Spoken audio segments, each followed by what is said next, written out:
Shalom.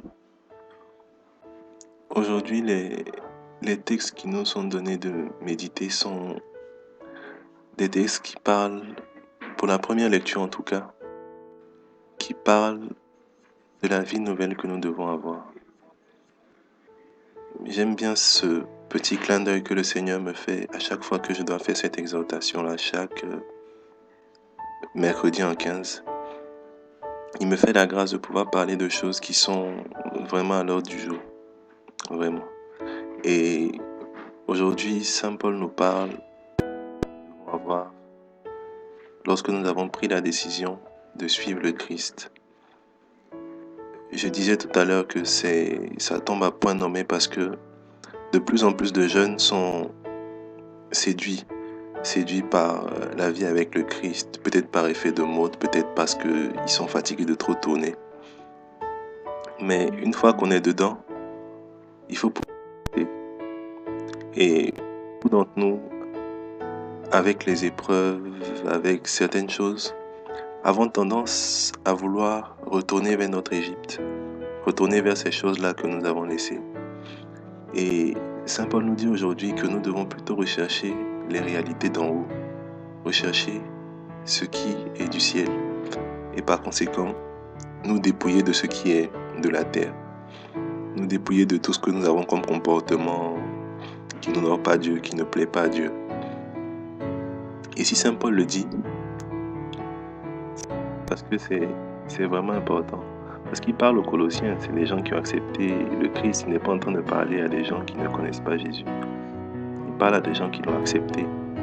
Il est en train de leur dire, malgré cette acceptation-là, il y a des efforts sur vous-même que vous devez faire en bannissant certains comportements, en bannissant certaines choses de votre comportement, de votre langage, les injures, les insultes, le désordre, la soif de posséder, les passions, débauche, impureté, etc. Ça veut dire quoi? Après l'acceptation, il y a un travail personnel qu'il faut faire pleinement dans ce que nous avons accepté. Et beaucoup de personnes se disent voilà, maintenant que j'ai donné ma vie, j'ai fait l'essentiel. Mais à l'instant où tu donnes ta vie, c'est là que le combat perpétuel commence. Parce que chaque jour est un combat. Et il y a un chant que j'aime bien qui dit « Un jour à la fois, c'est tout ce que je demande. Le courage de vivre, d'aimer, d'être aimé, un jour à la fois. » Et ce chant est tellement profond parce qu'il dit « Hier est passé, demain ne m'appartient pas, mais ce qui m'appartient c'est aujourd'hui. Donc comment résister pour aujourd'hui? À chaque jour suffit sa peine. Et demain, encore me poser la même question pour aujourd'hui, comment faire, etc., etc. » Parce que chaque jour est perpétuel pour pouvoir résister, pour pouvoir tenir dans l'engagement que nous avons pris. Et Saint Paul nous encourage à nous débarrasser de tout ce qui faisait notre particularité quand nous n'avions pas encore accepté Jésus. Quand nous n'avions pas encore accepté Jésus. Et c'est pas facile. C'est pour ça que nous avons besoin de demander la force et la grâce du Saint-Esprit. Parfois, ce sont des choses qui sont pas évidentes. Quand on lit l'évangile d'aujourd'hui, Jésus nous parle encore des béatitudes. En fait, ça c'est la version des béatitudes selon Saint Luc. Et Saint Luc met surtout l'accent sur les bénédictions, c'est-à-dire le côté béatitude, mais également sur on va dire malédictions entre guillemets. Mais ce qui est intéressant dans ce texte-là, c'est que, comme je le disais par rapport à la première lecture, il y a des choses dont nous devons nous dépouiller et qui ne sont pas forcément évidentes. Par exemple, Jésus nous dit « Heureux les pauvres car le royaume de cieux est à vous ». Certains diront « Ah, donc pour être chrétien, il faut être pauvre ». D'autres diront « Ah, mais c'est pas ce qu'il a dit, c'est pas de ça qu'il s'agit et tout et tout ». Mais en fait, qu'est-ce que le Seigneur est en train de dire? Les pauvres dont il parle, ce sont des personnes qui peut-être sont riches financièrement et tout, mais qui ont tout à attendre de Dieu.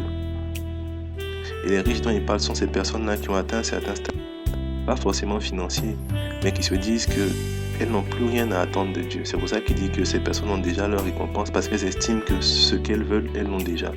Donc elles n'attendent plus rien de Dieu. C'est ça que le Seigneur parle. Et c'est de ces choses-là que nous devons nous dépouiller. La première d'entre elles, c'est l'orgueil.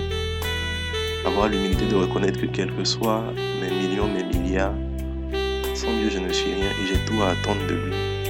Et c'est de ça que le Seigneur parle, les pauvres de cœur. Et donc aujourd'hui nous allons prier, et j'insiste particulièrement, nous allons prier pour demander au Saint-Esprit de pouvoir résister, de pouvoir tenir. Parce que c'est vraiment une lutte perpétuelle. Lui demander la grâce de pouvoir nous enraciner en lui quand viendront le vent et la tempête, qui nous donne la force de résister dans ce combat-là, qui est un combat beaucoup plus difficile pour les jeunes aujourd'hui parce que c'est pas évident, c'est vraiment difficile et il n'y a que le Saint-Esprit qui peut nous permettre de demeurer dans cette voie-là que nous avons choisie. Shalom.